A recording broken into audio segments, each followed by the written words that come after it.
दोस्तों, क्या आपको भी अपने फ्रेंड्स के साथ गोवा के ट्रिप जाके एंजॉय करने का मन करता है? क्या आपको भी आईफोन 15 प्रो खरीद के मिरर के सामने सेल्फी लेने का मन करता है? और क्या आपको भी आज गाड़ी तेरा भाई चलाएगा बोल के पेट्रोल चलाने का मन करता है? अगर हाँ, तो मुझे ये बताओ कि आपको रोक क्या रहा है? लेट मी गेस, पैसा, है ना? एक मिडिल क्लास इंसान की बहुत ही छोटी सैलरी होती है।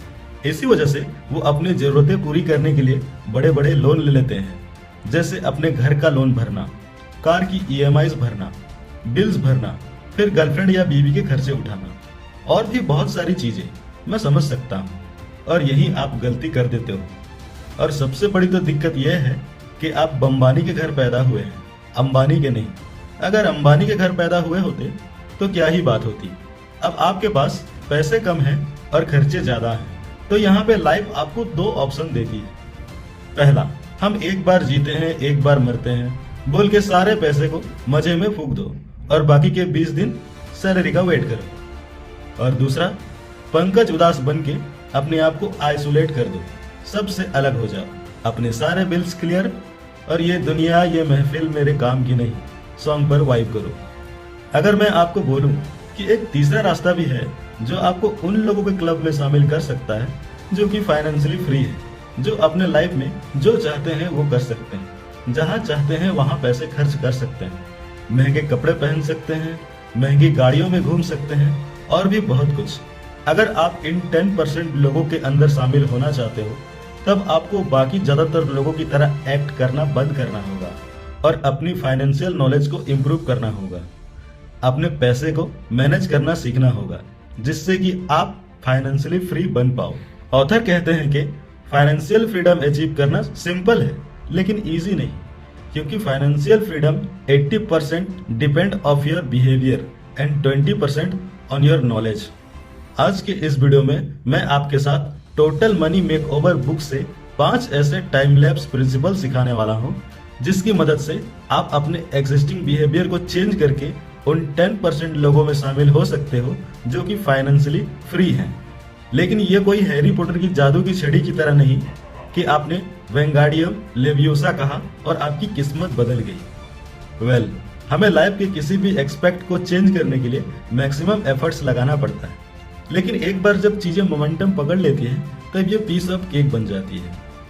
आपको इन 5 प्रिंसिपल को अच्छे से समझना होगा और इसे अपने लाइफ में अप्लाई करना होगा, तभी आप फाइनेंशियली फ्रीडम हासिल कर सकते हो।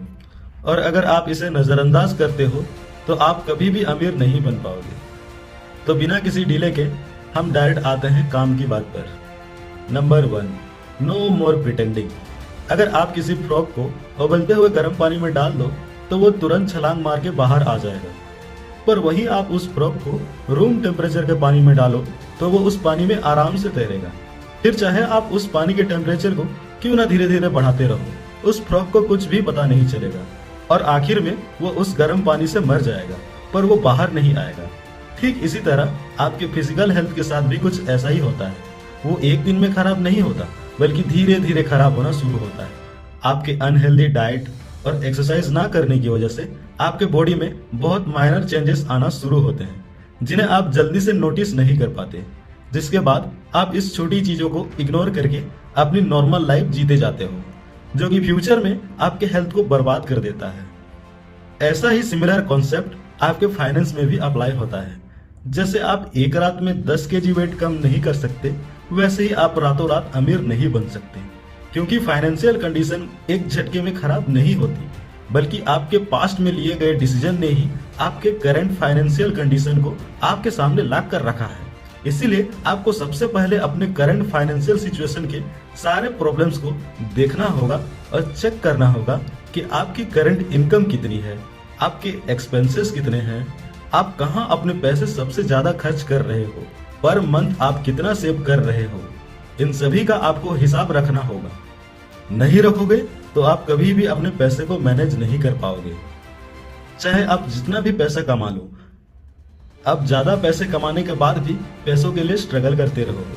फॉर एग्जाम्पल, आपने नोटिस किया कि आप एक अच्छी लाइफस्टाइल तो जी रहे हो, जहां पर आपके पास घर है, गाड़ी है, आईफोन है, लेकिन आप ये रियलाइज करते हो कि आपके क्रेडिट कार्ड की लिमिट क्रॉस हो रही है, और आपकी होम लोन और कार की ईएमआईज आपके मेजर इनकम को उड़ा ले जा रहे हैं।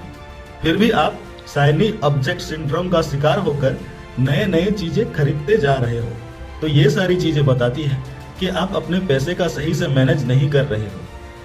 प्लीज अपने एक्चुअल फाइनेंशियल कंडीशन से भागना बंद करो और आपकी जितनी सैलरी है उसका एक बजट बनाओ और एटलीस्ट 15% सेव करने की कोशिश करो। अगर आप ऐसा नहीं करोगे तो आपके लाइफ में कुछ भी बदलाव नहीं आएंगे। Number 2, save for rainy days, जिसका मतलब यह है कि अगर कुछ खराब हो सकता है तो वो खराब होगा। इमेजिन करो कि आपने डिसाइड तो कर लिया कि आप एक रिस्पॉन्सिबल इंसान बनोगे, अपने सारे पैसों को अय्यासियों में वेस्ट ना करके उसे सही जगह पे इन्वेस्ट करोगे, लेकिन नेक्स्ट डे ही इमरजेंसी आने पर आपको वो पैसे खर्च करने पड़ते हैं, जिससे कि आपका सारा इन्वेस्टिंग और सेविंग प्लान पूरी तरह बर्बाद हो जाता है। इसीलिए ऑथर डेव रामसे कहते हैं कि हमें रेनी डे के लिए इमरजेंसी फंड जमा करना चाहिए, जहां पर हमें $1000 को सेव करके एक इमरजेंसी फंड क्रिएट करना चाहिए। आपको ये पैसे को एक ऐसी जगह सेव करके रखना चाहिए जिसे आप बिना किसी दिक्कत के इजीली एक्सेस कर पाओ। और तो और आपको इमरजेंसी फंड को कहीं इन्वेस्ट नहीं करना है और ना ही उसे सेविंग्स अकाउंट में रखना है, क्योंकि मुझे और आप दोनों को पता है अगर आपने ये पैसे अपने सेविंग्स अकाउंट में रख दिए तो आप यहाँ वहाँ QR कोड स्कैन करके अपने सारे पैसे उड़ा दोगे। आपको इमरजेंसी फंड को बर्थडे पार्टी सेलिब्रेशन या बाइक खरीदने के लिए या फिर आईफोन की EMI भरने जैसी फालतू रीजन के लिए खर्च ना करें। अगर आपसे बाय मिस्टेक इमरजेंसी फंड कहीं खर्च हो भी जाती है तो आपको जल्दी से उसे फिल कर देना चाहिए, क्योंकि इमरजेंसी कभी भी आ सकता है। नंबर 3, डेब्ट स्नोबॉल। दोस्तों, इमेजिन करो कि आप एक बर्फीले पहाड़ पर अपने दोस्तों के साथ बर्फ से खेल रहे हो और आपके दिमाग में एक आइडिया आता है कि क्यों ना बर्फ का एक छोटा सा स्नोबॉल बनाए और क्यों ना उसे पहाड़ से नीचे गिरा दे। आपको पता है इसका नतीजा क्या होगा? एक छोटा सा स्नोबॉल नीचे आते आते एक जायंट स्नोबॉल बन चुका होगा। ऑथर डेव रामसे कहते हैं कि आपका सबसे बड़ा दुश्मन डेब्ट यानी कर्ज है, जिसको आपको स्लोली एंड स्टेडीली खत्म करते जाना है, क्योंकि आप तभी अमीर बन सकते हो जब आप पर कोई लोन या फिर कोई EMIs ना हो। आजकल के टाइम पे लोन मिलना काफी आसान हो गया है, जिसमें आपका सबसे बड़ा एनिमी होता है इंटरेस्ट। इसीलिए अगर आपका किसी भी तरह का कोई कर्ज, इंटरेस्ट या लोन है तो सबसे पहले आपको उससे फ्री होने की कोशिश करनी है। उससे फ्री होने का मैं स्टेप बाय स्टेप प्लान बता देता हूँ। सबसे पहले आपको अपने लोन एंड EMIs को असेंडिंग ऑर्डर में यानी छोटे से बड़े के ऑर्डर में लिख लेना है, जिसके बाद आपको अपने सबसे छोटे डेब्ट को क्लियर करने की कोशिश करनी है। लेट्स मी एज्यूम आपने अपने दोस्त से 5000 रुपए का लोन लिया है, फिर आपके आईफोन का लोन 80,000 है, जिसपे आप हर महीने 2000 रुपए भरते हो, और फाइनली आपके बाइक का लोन है 2.5 लाख रुपए, जिसपे आप मंथली 3000 रुपए डालते हो।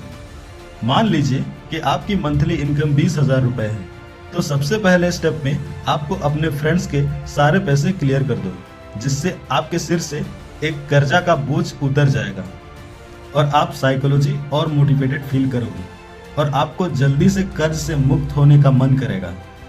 अगर आपको कुछ महीनों के लिए 2 जॉब्स भी करनी पड़े, एक्स्ट्रा शिफ्ट भी करनी पड़े और जी जान लगाकर मेहनत करनी पड़े तो वो भी आप करो, लेकिन सबसे पहले अपने आपको डेब्ट फ्री करो। अगर ऐसा नहीं करोगे तो आगे जाके आपको बहुत बड़ी प्रॉब्लम्स का सामना करना पड़ सकता है। Number 4, safety net fund. दोस्तों, जैसे ही आप डेब्ट फ्री हो जाओ तब आपको सेफ्टी नेट फंड बनाना चाहिए। सेफ्टी नेट फंड का मतलब यह है कि अगर आप फ्यूचर में काम नहीं भी करते हो तब भी आप अपने लिविंग एक्सपेंडिचर को आराम से चला सकते हैं। दोस्तों, जहां आप अपने सेविंग का यूज अपने डेब्ट को क्लियर करने के लिए कर रहे थे, वही आप अपने सेविंग का यूज अब सेफ्टी नेट फंड को बनाने में करो। सबसे पहले आपको अपने महीने के एक्सपेंसेस लिखने हैं, जहां पे आपको home rent, mobile recharge, electricity, Netflix, Amazon Prime की subscription, food and drink, Zara से शॉपिंग एक्सेट्रा, ये सारी चीजों की एक लिस्ट बना लेनी है। और मान लेते हैं इन सभी का खर्चा आया 20,000 रुपए। अब मोटा मोटा आपको 20,000 मल्टीप्लाई बाय 3 यानी 60,000 रुपए का सेफ्टी नेट फंड तैयार करना चाहिए, क्योंकि लाइफ का कुछ भी फिक्स नहीं है। ऊपर वाला ना करे कि आपको कुछ हो जाता है या आपकी जॉब चली जाती है तो एटलीस्ट 3 महीने के लिए आप अपने लिविंग एक्सपेंडिचर को आराम से चला सकते हो, जहाँ पे आपको किसी से पैसे मांगने की कोई जरूरत नहीं पड़ेगी जब तक कि आप रिकवर ना कर लो या नई जॉब ना ढूंढ लो। ऑथर कहते हैं कि आपको अपने हर अच्छे और बुरे दिन के लिए प्रिपेयर रहना चाहिए। नंबर 5, जूस पीवानू कैरम रम्मानू मज्जा आनी लाए। वेल, अब ऑथर सिर्फ ये नहीं कह रहे हैं कि आप अपना पूरा दिन बस डेब्ट क्लियर करते रहो या अपना इमरजेंसी फंड बनाते रहो। उनका कहना यह है कि फाइनेंशियली फ्री होने के लिए आपको कुछ हर्डल्स पार करने हैं, जैसे कर्ज से मुक्त होना, इमरजेंसी फंड क्रिएट करना और सेफ्टी नेट फंड क्रिएट करना। और इसके बाद आप अपने इनकम का 15% रेगुलर इन्वेस्टिंग करो, जिसके बाद आप जो चाहो वो कर सकते हो। फिर चाहे वो बीच पर बैठकर सनग्लासेस लगाकर ड्रिंक एंजॉय करते हुए नेताओं की बुराई करना ही क्यों ना हो। ऑथर कहते हैं कि अगर आपको फाइनेंशियली फ्री होना है तब आपको अपने इनकम का 15% सही जगह पे इन्वेस्ट करना है, जिससे कि आपका पैसा और पैसा कमाए। ऑथर का थॉट प्रोसेस बस यही है कि आप एंजॉय करो, आपको जैसे जीना है वैसे जियो, लेकिन ये सारी चीजें आप लोन लेकर मत करो। जब अपनी इनकम की 15% इन्वेस्ट करते करते आपको अपने करंट इनकम से ज्यादा रिटर्न आने लगे, तब आप फाइनेंशियली फ्री हो जाओगे। जो आपके बड़े बड़े शौक हैं वो भी आप पूरी कर पाओगे।